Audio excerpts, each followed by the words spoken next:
मुंबई आंतरराष्ट्रीय विमानतळाच्या वादाचे मंत्रिमंडळाच्या बैठकीमध्ये पडसाद उमटलेले बघायला मिळाले। छत्रपती शिवरायांच्या पुतळ्याच्या अनावरणाच्या कार्यक्रमाच्या निमित्ताने हा वाद झालेला होता। उपमुख्यमंत्री एकनाथ शिंदे यांना निमंत्रण न दिल्यामुळे नाराजी ओढवून घेण्यात आली होती। शिवसेनेच्या मंत्र्यांनी मुख्यमंत्र्यांच्या समोर ही नाराजी व्यक्त केली आहे। सिडको, राजशिष्टाचार आणि विमानतळ प्राधिकरणामधील संबंधित अधिकाऱ्यांवरती कारवाई करण्याची मागणी करण्यात आली। मुख्यमंत्र्यांनी देखील या संदर्भात गंभीर दखल घेऊन चौकशीचे आदेश देण्याचं आश्वासन दिलंय। कार्यक्रमाच्या वेळेला दोन्ही उपमुख्यमंत्री का आले नाहीत अशी विचारणा देखील मुख्यमंत्र्यांनी कार्यक्रमाच्या ठिकाणी केल्याचं कळतंय।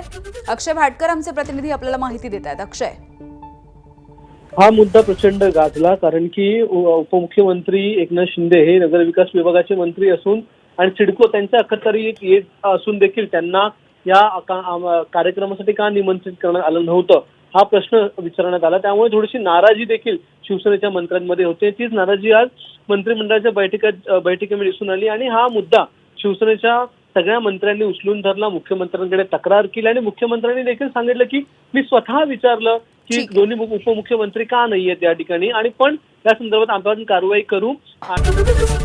एबीपी माझा, उघडा डोळे बघा नीट।